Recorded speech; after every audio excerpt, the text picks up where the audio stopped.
नमस्कार, आप देख रहे हैं जन टीवी में प्रीति शर्मा आपके साथ। खबरों को विस्तार से भी जानेंगे, लेकिन शुरुआत करते हैं हेडलाइंस के साथ।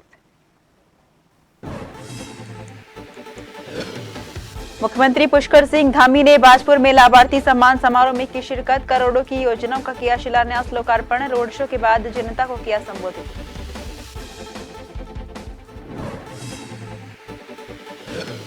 उत्तराखंड के यूसीसी बिल को राष्ट्रपति द्रौपदी मुर्मू ने दी मंजूरी। मिली कानून की शक्ल, नियमावली बनते ही प्रदेश में हो जाएगा लागू।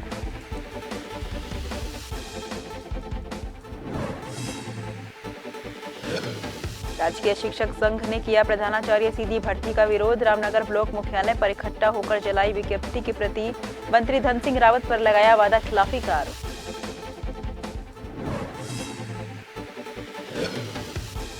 देहरादून की सड़कों पर दौड़ेगी महिला चीता मोबाइल। ईव टीचिंग करने वालों को ले जाएंगी थाने। 20 महिला दस्ता अलग अलग क्षेत्रों में तैनात।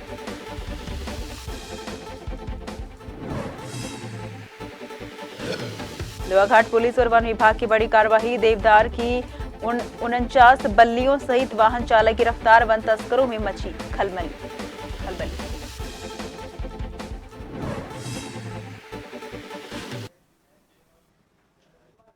खबरों का रुख करने से पहले सीधा हरिद्वार की ओर रुख करते हैं, जहां पर पीएम सूरज पोर्टल का आयोजन किया जा रहा है। सीएम पुष्कर सिंह धामी भी यहां पर मौजूद हैं।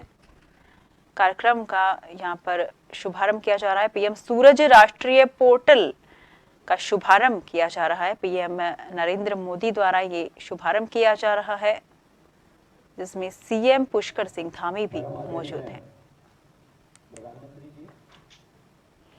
बता दें कि हरिद्वार से तस्वीरें दिखा रहे हैं, जहां पर कार्यक्रम में सीएम पुष्कर सिंह धामी मौजूद हैं। वीसी के जरिए पीएम नरेंद्र मोदी 10 वर्षों में वर्चुअली शुभारंभ कर रहे हैं। जी के नेतृत्व में सामाजिक न्याय अधिकारिता मंत्रालय ने हमारे वंचित वर्ग के सर्वव्यापी, सर्वस्पर्शी और समावेशिता को प्राथमिकता दी है। मुख्य पहलों में हाशियों पर रहने वाले छात्रों के लिए छात्रवृत्ति, बेहतर शिक्षा पहुंच के लिए अनुसूचित जाति, अन्य पिछड़ा वर्ग और सफाई कर्मचारियों पर ध्यान केंद्रित किया है। इसके अलावा सीमांत वर्गों के सशक्तिकरण पर जोर देते हुए रियायती दरों पर ऋण उपलब्ध कराने की भी पहल की जा रही है। आज का यह दिन विशेष रूप से महत्वपूर्ण हो जाता है, जिसमें हाशिए पर रहने वाले वर्गों के लिए आसानी से ऋण के लिए एक परेशानी मुक्त तंत्र सुनिश्चित करने के लिए एकीकृत पोर्टल सूरज का लोकार्पण माननीय प्रधानमंत्री जी के द्वारा किया जा रहा है। साथ ही हाशिए पर रहने वाले वर्गों के लिए 1 लाख उद्यमियों को ऋण सहायता भी जारी की जा रही है। एक मूक सामाजिक परिवर्तन हो रहा है। हम माननीय प्रधानमंत्री जी का धन्यवाद करना चाहते हैं कि बैंकों और राज्य चैनल भागीदारों के माध्यम से सभी राज्यों एवं केंद्र शासित प्रदेशों में 3 जो राष्ट्रीय निगम हैं, उनकी ऋण सहायता योजनाओं के माध्यम से आज लगभग 660 करोड़ रुपए के कुल परिव्यय के साथ में 1 लाख से अधिक लाभार्थियों को कवर करने का प्रस्ताव है। और आज यह कार्यक्रम देश के 525 जिलों में इसका आयोजन किया जा रहा है। आयोजन के बाद लाभार्थियों को इसके बारे में कई क्षेत्रीय भाषाओं में थोक एसएमएस संदेश भेजे जाएंगे। एसएमएस संदेश के बाद लाभार्थियों को फंड ट्रांसफर की प्रक्रिया शुरू हो जाएगी, जिससे वो अपना उद्यम शुरू कर सकें। इसके साथ ही साथ सफाई कर्मचारी समाज के सबसे वंचित वर्गों में से हैं, जिनके पास न्यूनतम सामाजिक सुरक्षा है, जो अस्वच्छता और जोखिमपूर्ण परिस्थितियों में काम करते हैं, जिससे खुद को जीवन का आसन। रुक करते हैं खबरों की ओर, जहां पर मुख्यमंत्री पुष्कर सिंह धामी जनपद उधम सिंह नगर के बाजपुर में आयोजित हुए लाभार्थी सम्मान समारोह और जनसंवाद कार्यक्रम में भाग लेने के लिए पहुंचे। कार्यक्रम में मुख्यमंत्री पुष्कर सिंह धामी का लोगों ने फूल मालाओं के साथ जोरदार स्वागत किया। वहीं इससे पूर्व मुख्यमंत्री पुष्कर सिंह धामी ने तहसील परिसर से इंटर कॉलेज मैदान तक रोड शो निकाला, जहां भारी संख्या में लोगों में उत्साह देखने को मिला। वहीं किसानों ने मुख्यमंत्री द्वारा 20 गांव के भूमि मामले का समाधान नहीं करने पर तहसील कार्यालय के सामने मुख्यमंत्री का विरोध करने का प्रयास किया, जहां पुलिस प्रशासन ने विरोध कर रहे किसानों को विरोध करने से रोक दिया। सीएम धामी के रोड शो में सांसद प्रत्याशी अजय भट्ट, प्रदेश अध्यक्ष महेंद्र भट्ट सहित बीजेपी के कई वरिष्ठ नेता समेत हजारों की संख्या में लोग शामिल रहे।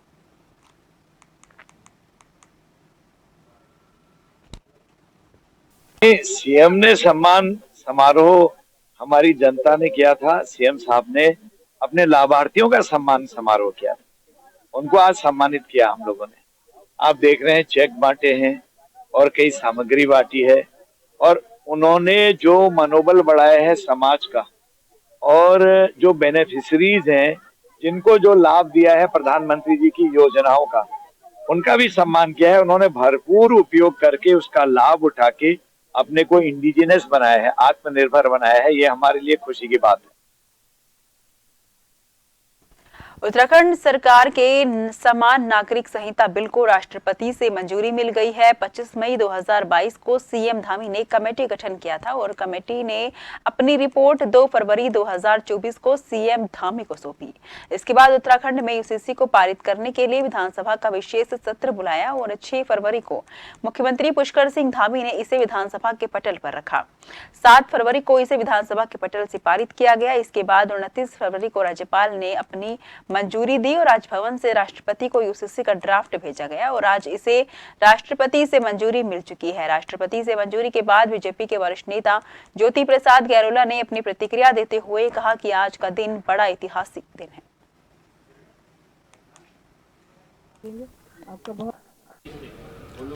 आज का दिन बड़ा ऐतिहासिक दिन है। यूसीसी को लेकर जो माननीय पुष्कर सिंह धामी जी के नेतृत्व में इतना कड़ा परिश्रम, इतनी मेहनत, लाखों लाख लोगों से, उनके जन सहयोग से, उनकी जन साझेदारी भागीदारी से इस विधेयक को बनाया गया। इसको कानून की शकल देने के लिए विधानसभा से पारित किया गया। उसके बाद राष्ट्रपति जी को, महामहिम राष्ट्रपति जी को भेजा गया और मुझे बताते हुए बड़ा सुखद अनुभूति हो रही है कि माननीय महामहिम राष्ट्रपति जी ने इसको कानून के रूप में अपनी मान्यता दी है, उस पर साइन हुए हैं। वास्तव में आज उत्तराखंड पूरे देश के अंदर आज पहले प्रदेश के रूप में स्थापित हो गया है और इसका सारा श्रेय प्रदेश के मुख्यमंत्री पुष्कर सिंह धामी जी को जाता है। वहीं आगामी लोकसभा चुनाव को लेकर भारतीय जनता पार्टी ने प्रत्येक बूथ पर काम करना शुरू कर दिया है। बीजेपी प्रदेश अध्यक्ष महेंद्र भट्ट ने कहा कि हम मैदानी जिलों के प्रत्येक बूथ पर पिछले चुनाव से 370 अधिक वोट प्राप्त करने का लक्ष्य रख रहे हैं, जो हमारे नेता डॉक्टर श्यामा प्रसाद मुखर्जी को हमारी श्रद्धांजलि होगी। इसके साथ ही जिन बूथों पर हमें पिछले चुनाव में सर्वाधिक वोट प्राप्त हुए हैं, उन बूथों पर इस बार 10% अधिक वोट हासिल करने का लक्ष्य निर्धारित कर रहे हैं, जिसकी कार्य योजना बूथ सशक्तिकरण के विषय को लेकर हम शक्ति केंद्रों की बैठक में बनाने जा रहे हैं।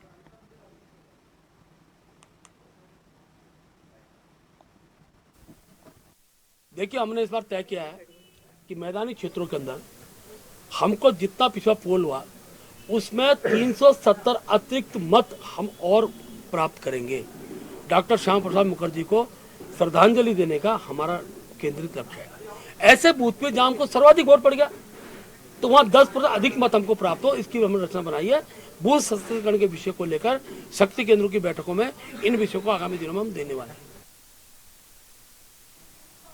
आगामी 2024 के लोकसभा चुनाव को लेकर बीजेपी काफी आश्वस्त दिखाई दे रही है। बीजेपी के वरिष्ठ नेता और कैबिनेट मंत्री सौरभ बहुगुणा ने कहा कि हमारी पार्टी कार्यकर्ता आधारित पार्टी है, जबकि कांग्रेस नेता आधारित पार्टी है। उन्होंने कहा कि आज कांग्रेस की स्थिति ये है कि उनके बड़े दिग्गज नेता चुनाव लड़ने से मना कर रहे हैं। उन्होंने कहा कि कांग्रेस कार्यकर्ता विहीन हो गई है और सिर्फ नेता ही आगे आके चल रहे हैं। सौरभ बहुगुणा ने कहा कि पार्टी ने उन्हें कुमाऊं क्लस्टर का प्रभारी बनाया है और उन्हें पूरी उम्मीद है कि इस बार 2024 के लोकसभा चुनाव में बीजेपी प्रत्येक लोकसभा सीट को 5 लाख वोटों के अंतर से जीत कर आएगी।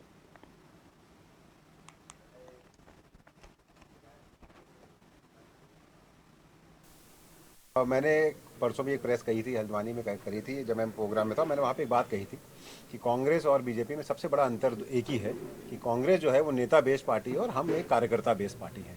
अब समस्या कांग्रेस के पास सबसे बड़ी आज के दिन ये हो गई, कार्यकर्ता थे नहीं और नेता चलते जा रहे हैं, तो ना कार्यकर्ता बचे ना नेता बचे। जिस तरीके से आप देख रहे हैं कि सारे जो इनके प्रमुख नेतागण हैं सबने चुनाव लड़ने से मना कर दिया। मैंने माननीय पूर्व मुख्यमंत्री हरीश रावत जी का भी स्टेटमेंट सुना कि मैं चुनाव नहीं लड़ना चाह रहा हूँ, तो सबको writing on the wall clearly दिख रही है कि भारतीय जनता पार्टी 5 सीट बहुत भारी बहुमत से जीतने जा रही है। उत्तराखंड के कृषि और कृषक कल्याण मंत्री गणेश जोशी ने हाथीबड़कला स्थित कैंप कार्यालय में उद्यान विभाग द्वारा तैयार विभिन्न औद्यानिक निवेशों की गुणवत्ता युक्त आपूर्ति के लिए कैलेंडर का अनावरण किया है, जहां इस दौरान उद्यान विभाग से जुड़े कई अधिकारी गण मौजूद रहे। ज्ञात हो कि पिछले महीने हुई कृषि और उद्यान विभाग की समीक्षा के दौरान विभागीय मंत्री गणेश जोशी ने अधिकारियों को वार्षिक कार्य कैलेंडर को जारी करने के निर्देश दिए हैं, जिसके क्रम में उद्यान मंत्री गणेश जोशी ने कैलेंडर का अनावरण किया है। इस दौरान उद्यान मंत्री गणेश जोशी ने प्रधानमंत्री नरेंद्र मोदी और केंद्रीय कृषि मंत्री का आभार व्यक्त किया है। भारत एक कृषि प्रधान देश है। देश की जीडीपी में एग्रीकल्चर का, हॉर्टिकल्चर का 19% से अधिक का योगदान है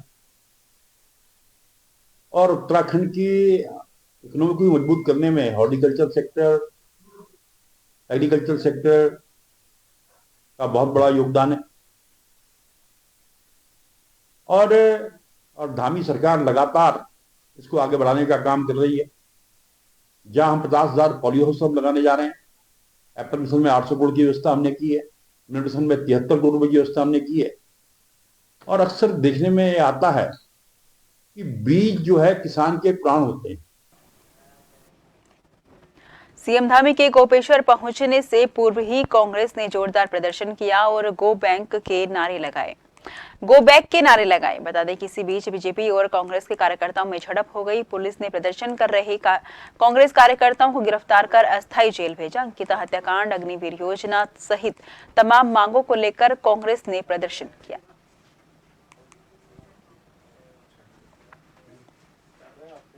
जयपुर में उत्तराखंड के पूर्व मुख्यमंत्री रमेश पोखरियाल निशंक का दौरा, मुख्यमंत्री भजन लाल शर्मा ने की शिष्टाचार भेंट। राजस्थान के सियासी हलकों में चर्चा।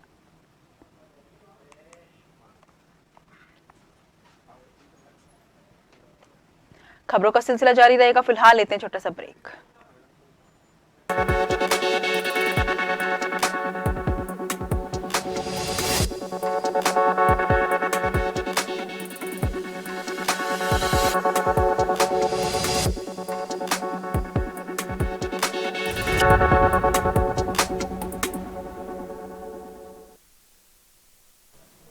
ब्रेक के बाद फिर से आपका स्वागत है। रुक करते हैं खबरों की ओर। मई माह से चारधाम यात्रा शुरू होने जा रही है, जिसे लेकर परिवहन विभाग भी पर्यटकों के आवागमन को लेकर तैयारी कर रहा है। इसको लेकर संयुक्त परिवहन आयुक्त सनत कुमार सिंह ने कहा कि पिछली चारधाम यात्रा में भी 1 माह पूर्व हमने चालकों के लिए ग्रीन कार्ड बनवाना शुरू किया था और इस बार भी ग्रीन कार्ड की प्रक्रिया रखी जाएगी।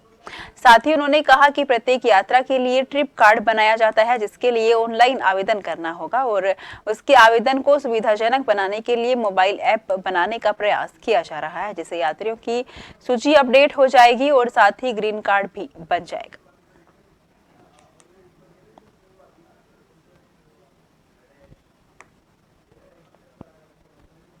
पहाड़ों की रानी मसूरी में मतदाताओं को जागरूक करने के लिए जिला प्रशासन के द्वारा विभिन्न कार्यक्रम आयोजित किए जा रहे हैं, जिसके तहत मसूरी एमपीजी कॉलेज में नायब तहसीलदार सुरेंद्र सिंह द्वारा कॉलेज के छात्रों और लोगों को मतदान करने के लिए जागरूक किया गया है। इस मौके पर मतदान में हर हाल में प्रतिभाग करने की शपथ भी ले ली गई है।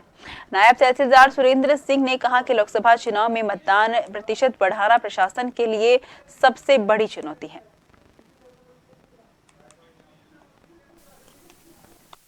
बैठक का मेन उद्देश्य यही था कि प्रत्येक मतदाता को जागरूक किया जाए, जिससे हमारे मतदान का प्रतिशत बढ़े और कोई भी मतदाता अपने मताधिकार के प्रयोग करने से वंचित न रहे।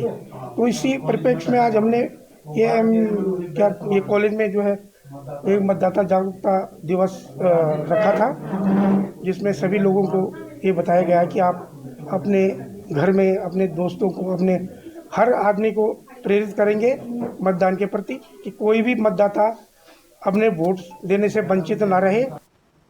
जोशीमठ नगर के ब्लॉक सभागार में जिला विधिक सेवा प्राधिकरण चमोली के तत्वावधान में नशे के उन्मूलन पर विधिक साक्षरता जन जागरूकता शिविर का आयोजन किया गया। नशे से संबंधित जागरूकता शिविर में सिमरनजीत कौर सिविल जज सीनियर डिवीजन इस खास मौके पर पहुंची। बता दें कि सिमरनजीत कौर के जोशीमठ के ब्लॉक सभागार में पहुंचने पर जोशीमठ नगर के स्थानीय लोगों ने उनका फूल मालाओं के साथ भव्य स्वागत किया और सिमरनजीत कौर ने जोशीमठ नगर के सभी लोगों से आग्रह किया कि सभी लोग नशे से दूर रहें और अपने आसपास सभी लोगों को जागरूक करें कि नशा उनके जीवन के लिए खतरनाक है।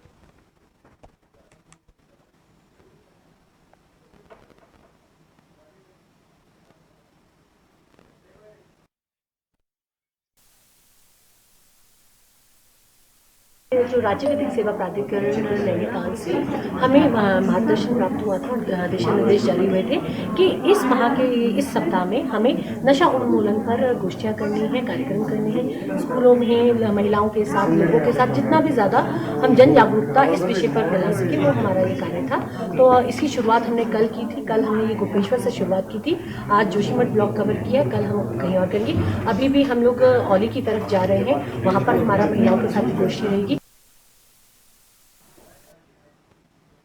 नंदा देवी भूमि संरक्षण वन प्रभाग गोपेश्वर जोशीमठ रेंज के सौजन्य से ग्राम सभा बड़गांव में एक दिवसीय निशुल्क मेडिकल कैंप का आयोजन किया गया। बता दें कि नंदा देवी भूमि संरक्षण वन प्रभाग गोपेश्वर जोशीमठ रेंज के द्वारा हर बार ग्राम सभा बड़गांव में एक दिवसीय निशुल्क स्वास्थ्य शिविर का आयोजन किया जाता है और साथ ही साथ अलकनंदा भूमि संरक्षण वन प्रभाग के द्वारा ग्राम सभा बड़गांव के सभी किसानों के लिए समय समय पर खेती संबंधित दवाइयां, बीज, पेड़ पौधे इत्यादि चीज सभी किसानों के लिए फ्री वितरण किए जाते हैं, जिसको लेकर कि ग्राम सभा बड़गांव के स्थानीय किसानों में काफी खुशी का माहौल बना हुआ है।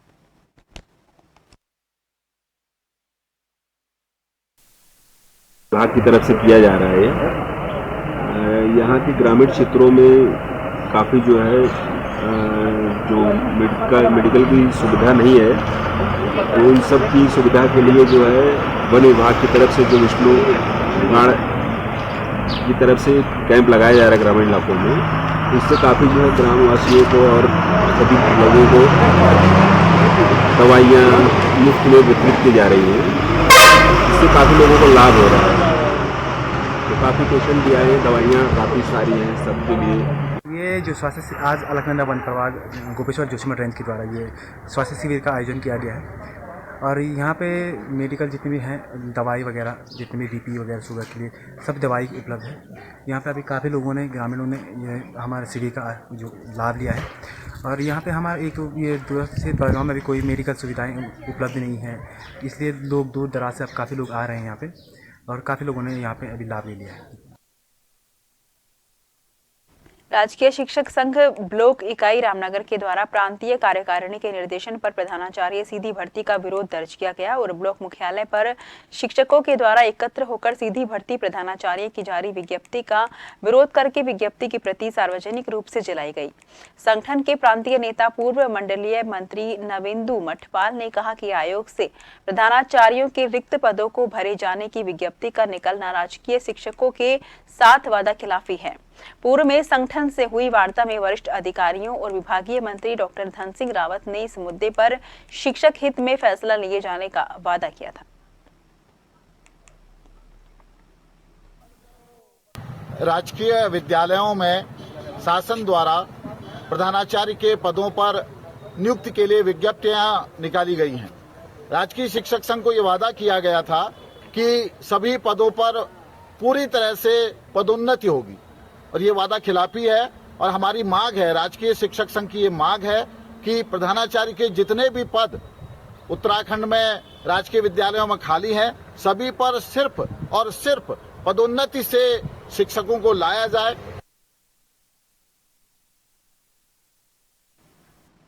ग्राम पीरूमदारा क्षेत्र में पिछले लंबे समय से लगातार अज्ञात चोरों द्वारा घरों में की जा रही चोरियों का खुलासा न होने को लेकर ग्रामीणों का चौकी पुलिस के खिलाफ रोष बढ़ने लगा है।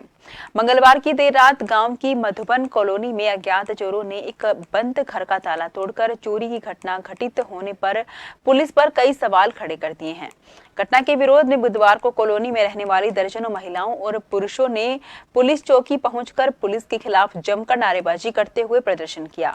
ग्रामीणों ने चौकी में प्रदर्शन करते हुए सभी चोरियों का खुलासा शीघ्र करने की मांग की है। ग्रामीणों के हंगामे की सूचना पर वरिष्ठ उप निरीक्षक मनोज नयाल चौकी पहुंचे और उन्होंने आक्रोशित ग्रामीणों से वार्ता कर शीघ्र घटना का खुलासा करने का आश्वासन दिया है।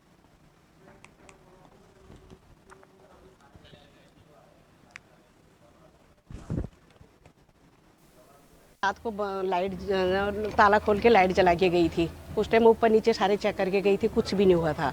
फिर मैं सुबेरे आती हूँ 7 बजे, तो उस टाइम ऐसे पता नहीं चल रहा था कि ताले तोड़ रखे हैं। बाहर के जो ताले थे ऐसे कुंडी लोहे से ऐसे ताले से थे। मैं ऊपर गई, ऊपर सारे उनका सामान बिखरा पड़ा था, अलमारी तोड़ रखी है और सारे बेड खोल रखे हैं।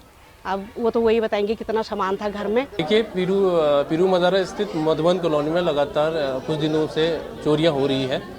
उसी के संबंध में यहाँ आज महिलाएं ग्रामीण आए थे। मेरे द्वारा ग्रामीणों को आश्वासन दिया कि चोरी का जल्द से जल्द खुलासा होगा। हमारे द्वारा उच्च अधिकारियों के दिशा निर्देशन में टीम गठित कर दी गई है और शीघ्र से इसका खुलासा होगा। देहरादून के नगर और देहात के अलग अलग थाना क्षेत्रों में पुणे महिला चीता मोबाइल नियुक्त की गई। महिलाओं के संबंधित अपराधों की रोकथाम और स्कूल, कॉलेज और संस्थानों के आसपास ईव टीजिंग की घटनाओं पर प्रभावी अंकुश लगाए जाने के लिए 20 महिला चीता मोबाइल को अलग अलग थाना क्षेत्रों में नियुक्त किया गया है। चीता मोबाइल में नियुक्त महिला कर्मियों द्वारा महिला विद्यालय संस्थानों के आसपास लगातार भ्रमणशील रहते हुए ईव टीजिंग की घटनाओं पर प्रभावी अंकुश लगाया जाएगा। साथ ही महिलाओं के साथ घरेलू हिंसा की किसी भी सूचना पर तत्काल मौके पर पहुंचकर आवश्यक कार्यवाही सुनिश्चित की जाएगी।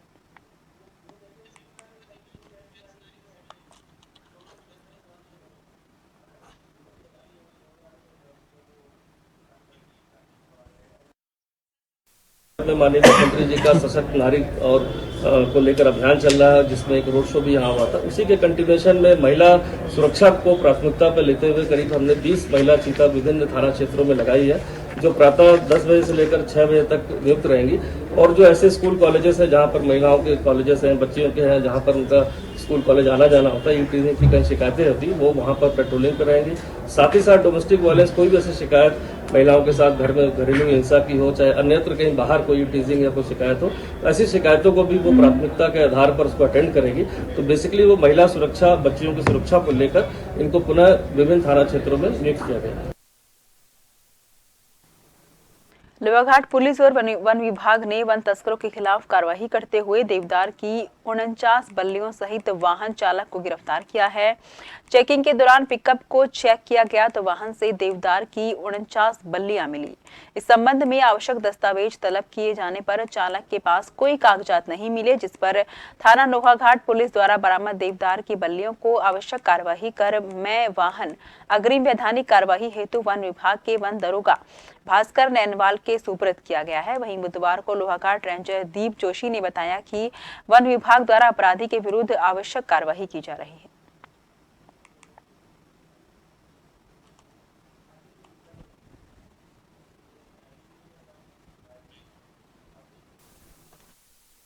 मुखबिर द्वारा सूचना दी गई थी कि खेतीखान की तरफ से किसी पिकअप वाहन में अवैध लकड़ी लाई जा रही है, तो इस पर वन विभाग तथा पुलिस विभाग द्वारा वाहन आते हुए सख्त रूप से उसकी चेकिंग की गई तथा उसमें 49 देवदार की बल्लियां अवैध रूप से लाई जा रही थी।